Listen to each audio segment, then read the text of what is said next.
And welcome back to another Jet 2 Guy video.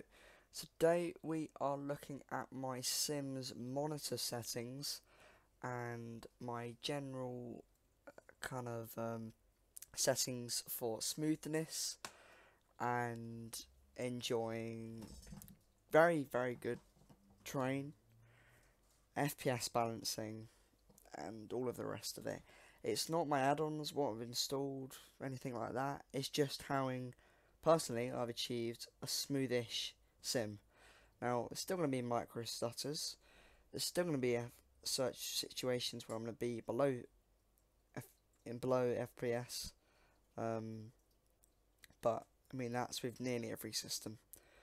And yeah, that's with nearly every system. So, a bit of background. I am running a 60Hz BenQ WG2270 monitor at 1080p, and with the Flight Sim community you would have probably known that the ideal is to run at 30Hz because you only really need 30 FPS to have a smooth fluid experience. Now if you can hold 30 FPS with a 30Hz monitor, slap the VSync on, that's all you need, done, dusted. Fly away with a good graphics card. And I suppose if you're running 4K, you can have a good graphics card. 1070 upwards with an i7, something like that, would be fine. Now, a 4K monitor is about £300–400 for a good quality one. And if you're switching to 4K, you're most likely going to have to switch your GPU. So I may, it's a very small chance I may switch to 4K at Christmas. This is months in advance. And I'll need an RTX 2070, so I don't know if I'll get the money or whatever. But this is my solution I've found. And it has one drawback, like every solution, but it should last. It should be fine. I mean, unless you're flying fighter jets, it will be fine. So, let me get right into it. Let me show the aircraft, and I'll see you in a second. So, we're in the cockpit here of the 737-800. Oh, this is a new edition. I've not seen this. I bought two aircraft. I purchased a very brand new aircraft release of the Quality Wing 757, prepared version 4. And I purchased a PMDG 37 800. I plan to get the extension 600 and -700 in about a couple of months, something like that. It's quite cheap, £19. But yeah, so I'll show you the drawback now before I explain my settings, just to show if you really can't handle it, then this solution is not for you. But for those who are running 60Hz are willing to watch one little thing, and it is reasonably small. Again, I said previously, unless you're flying fighter jets, you're not going to notice this issue. Or flying very fast aircraft, basically, you're not going to notice this issue. It's what they call, what do you call it?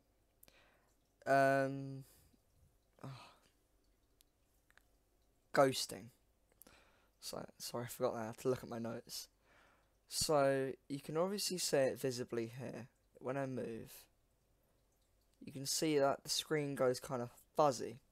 Now, due to YouTube, it might look clearer than it does through my eyes, but it is actually blurry. So if I move quicker, you might be able to see it, and it's especially prominent when I go outside. So if I just look around slowly here, it's completely fine. And if I look around here, yeah, there you go, it's blurry. But I mean, you're not going to be looking around quickly, and if you are, you're not going to move around really slowly. You're just going to be quick like that, quick like that. Honestly, doesn't really affect me. There's only a few times where it's affected me. Anyway, that's the one drawback, ghosting. I'll explain more of it a little bit later. But let's just hop right into the settings. So, this is two programs I've got open here. This is River Tuner's Statistics Server and FFTF Dynamic Prepared version 4, version 1.5. So let's explain the first one. RTSS, River Tuner Statistics Server.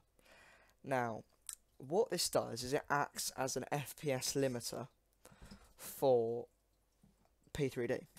So you can use this globally if you want. That's why I've got the global option, or you can use this for specific programs. So let's say, I don't know, you wanted to run X-Plane at 30 FPS. You could just add program and find the X-Plane exe. I don't have X-Plane installed, but it's just an example. But I've just set it to global. You can add P3D.exe if you would like. Now, the only setting you have to change is Scanline sync X. Is Scanline sync. So it will, when you start up the program, it will look like this. And RTSS comes with the program that you might see in some of my videos. It is, I'm pretty sure most of you will have it downloaded, MSI Afterburner. It can show you tons of things: CPU usage, CPU temperature, GPU usage, GPU temperature, GPU frequency, RAM speed, disk usage, whatever. It can show you tons. It's great, and especially if you're doing testing. But if you want to see your FPS, you're interested, this is a really nice solution to see it. So I'll just show you what it actually looks like in the sim. If I just click F12, there you go, just up at the top there, just hide the menu bar. So at the minute I've got my GPU temperature, GPU usage, etc, etc. And I'll just show you here. Right, so Scanline Sync is an option which it acts as it kind of replaces VSync, and it can limit your FPS. So in a 1080p monitor, for example, each line of pixels is going to be refreshed at 60 Hz ideally. But you can, to run 60 Hz in Flight Sim, you know, it's pretty much impossible. It will require processing power that not even a i9-19900K and 1080 Ti would have. Actually, maybe that might pull it off. It might pull it off. I'll see though. But yeah, so at the minute it's impossible with a mid-range system, or only possibly the very, very, very top of hardware could handle it. But if you run at 30 FPS, that means you only have to achieve half to achieve smoothness. Now, I've done 3 flights with these settings and achieved basically 0 stutters, only on loading, and that was it. It was very unusual for me to not get any stutters, but it works fine. So, it acts as a VSync. It kind of provides a VSync effect, and with the Scanline here, it will update at only 30 Hz. So what you can do is, if you click Scanline, x times 2 and x divided by 2. So x times 2 will leave it at 60 Hz, or x divided by 2 will divide the refresh rate by half. So 60 Hz, 30. There you go, you got a 30 Hz. Rough 30 Hz monitor with VSync. It doesn't fully work, as you know, because it is actually still a 60 Hz monitor. You're going to get the ghosting. Get a 4K monitor, that's not going to happen. But this is just what you get with 1080p. So the next thing you want to do is the Scanline screen share. So, which is this. So it has a fixed point where it updates, and if you move that fixed point to below the screen, jolly days. I mean, I don't fully know how it works, but if you highlight it, it will give you a very detailed explanation. For me, I just leave it at -1, and that is fine. That's our RTSS, that's all you need to do. And just minimise that. Now the second program here, I'll mention it at the start of the video. I should have mentioned it at the start of the video, sorry. It is a paid solution. I haven't tested it without, but this has definitely improved my FPS from about 7-8 FPS. When you're in low FPS scenarios like Gatwick, difference between 24, that'll boost up to 13 fluid. So it does make a difference. And I haven't tested it at larger airports, but I suppose it will make a difference. So, this is FFTF, Dynamic Prepared version 4. FFTF stands for Fibre Frame Fraction Time. And in simple terms, the lower the number of the fibre frame fraction time, the more time the CPU is allocated to render frames instead of scenery. The higher number, the more time is allocated to render scenery instead of frames. So in theory, once you're low on the ground, you're going to want more time to render FPS because you're not going to see scenery. I've got some pictures here in the background, you're not going to see very far. So you're not going to need to render as much scenery. But in the air, you need to render more scenery and less FPS because it's easier to achieve less FPS as you're in a less FPS demanding situation. So this software does cost £11 or £12, but it is a good investment. All you do is start up, select AGL height scenario, not frame scenario, AGL height scenario, and you can set it to my settings. So at 0 feet, the dynamic FFTF will be 0.01, and this is actually one of the few settings which you can change dynamically, which is nice. You don't have to go in the P3D config and change it every time you go up on 50 feet or so. But what it's by 4,000 feet, my FFTF will be 30, but I can move it up to 35 or 40 or whatever. The standard in P3D is 33. So I'll just put it at 33. But you can just mess around with it, see what you want, see what you like really, and you don't really need. I might put that up to 6,000 feet. So that's when we start to lose objects on the ground. I'm gonna put it at 6,000, 7,000. Anyway, 7,000 feet. It will be at 0.33. So you can change it around, see what you like. And just experiment really, but this is what I use to ensure I get the highest FPS possible on ground, and by the time I'm in the air, the clearest textures and the sharpest textures. So those are two external programs I use: RTSS to limit FPS and act as VSync without getting tearing, FFTF to ensure I get the highest FPS. Right, so let's move back into the sim here. And what time is it? It's probably approaching night time. I just wanted to do a test flight actually. And let's see my settings inside the sim. So, as we have an external program acting as VSync, obviously we do not need a VSync on in the sim. And I've turned triple buffering off, don't need it on, and I've set target frame rate to unlimited. If you put it at 30, because there's no point in having limited the frame rate in the sim because you already limited it externally. When you turn triple buffering off, if you have an NVIDIA graphics card, do ensure in the NVIDIA control panel, just open it up here. Here we go. This is an example of what my scenery looks like. So it looks pretty good. Yeah. So I think it looks very nice. I mean, it's a little bit of blurring off in the distance. But except from that, it's fine. So if you go to manage 3D settings, I'll talk about that later actually. You want to ensure triple buffering, not for the global settings, leave it on, but for program settings. Select prepared 3D, triple buffering, turn it off, VertiSync, use 3D application setting. That's all you need to do if you're using a video card, which I suspect most of you will be. If you're using Radon, I'm sure there's a similar option, however I do not have a card, so I cannot help you there. Right, and now what I'm going to show you is 4 clips with 4 different settings with my BenQ monitor, and just showing you, you can decide which one it is the smoothest. So, take your pick.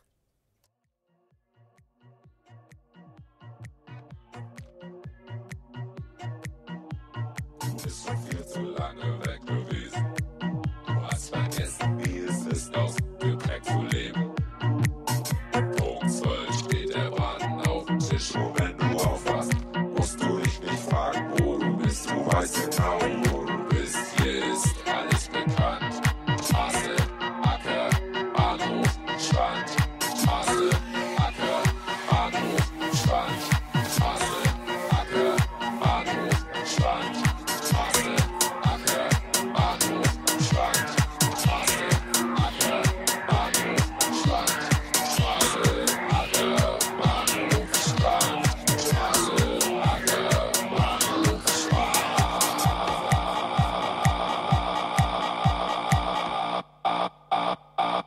ist bekannt.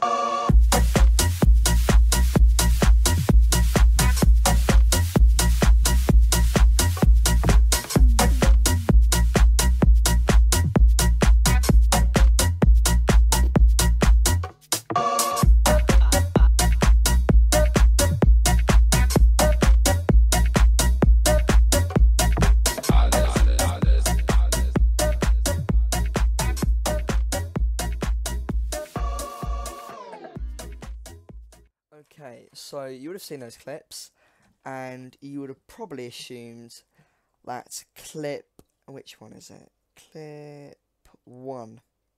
Clip 1 will be the smoothest, and that's the settings I have now. So 30 FPS with slight ghosting. I do a 30 FPS, yeah. Yeah, I do. With slight ghosting is the smoothest. I just showed you what 60 FPS will look like, and if you want to turn your setting else to minimum, the best option is, I'll leave it in the description. So the best option is AMA. This is for a BenQ monitor, set to premium. I'll show you to change the settings actually. So if you have a BenQ monitor, what you do is you press the menu key button, which is underneath your monitor, select menu, go down, go to picture, go across, and hold down the button so you select AMA or overdrive, whatever your monitor says, and set it to what you like. So if you want to run, if you can run 60 FPS without a problem, let's say you're running default, so you default everything. Set AMA to premium, Scanline on -1, and that's all you need to do. You don't need to even touch the Scanline option really. And that's it. So if you want to run 60 FPS, that's how you do it. Again, I'll leave this in the description. But yeah, so overdrive, what it does is, if you have it set to on, if you have it set to off or low, sorry, it will increase ghosting, but it will mean you'll get very little screen tearing. Combined with 30 FPS locked, you're very, very rarely, possibly, dare I say it, never going to get screen tearing.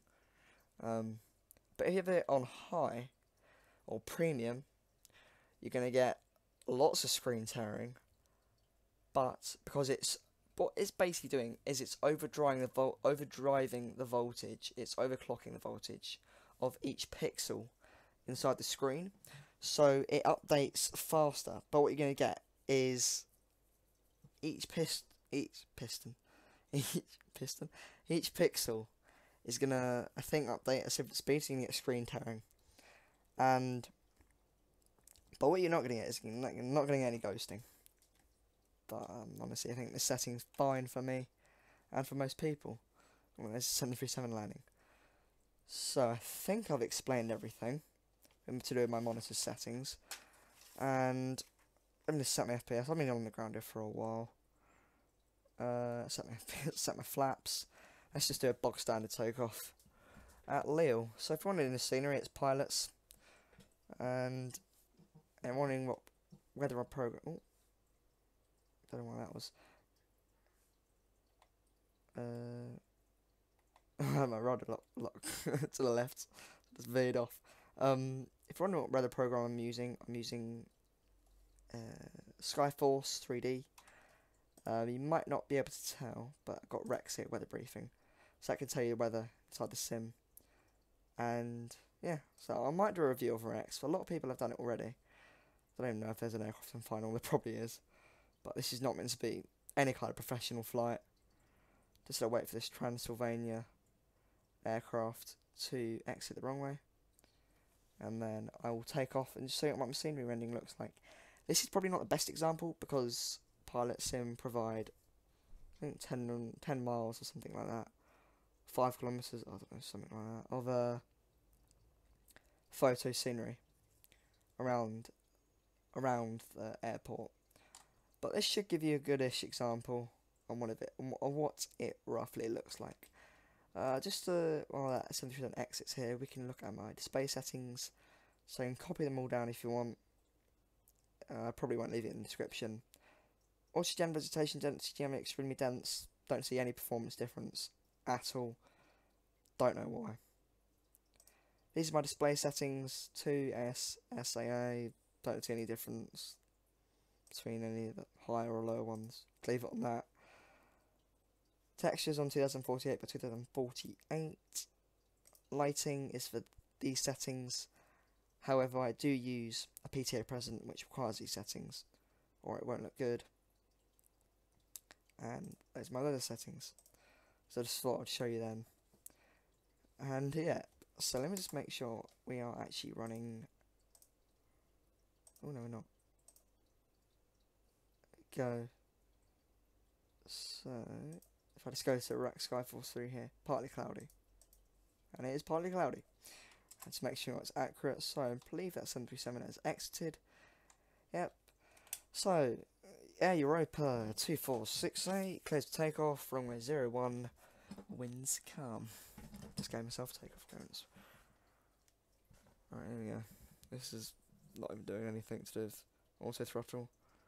Might as well put in, I don't know, 166 knots. Let's just do a max toga takeoff with full fuel and all the good stuff like that. And we're rolling. So I'm probably releasing a video on PMG 737. Tell you what I'll do. I'll do this flight to Bilbao. I purchased the Orbix scenery a couple of days ago because it was on deal. Like £15. I don't know, something like that. Actually, no, it might be £10. It was really cheap. I know Air Europa actually do a flight there. So I'm just rotate like this. I know there's only some of the smaller, shorter landing gear. Just turn my volume down. And I'm just going to make a very, very illegal, really sharp turn off to the left. And maintain my pitch, attitude, so I don't overspeed. And if I just go here and then look at my FFTF, look, it's slowly increasing. You just saw it dynamically increase. So if I just get to here, and there you go, that's what my sim looks like. Personally, I love it. And let's just, I can't even got a wing view, have I? No. But that's just a quick look at what my sim looks like with these settings. This is with, yes, an i5-8600K. It is overclocked at 4.5 GHz. I'm getting it delivered soon. I'm getting a new cooler, so I'm running at, or hopefully running at 5.1 GHz ideally. And yes, this is with the 1060 6GB. And yes, this is with 16GB of RAM. This is Jet2 Guy, orally sealed. Whatever you penned, I'm out.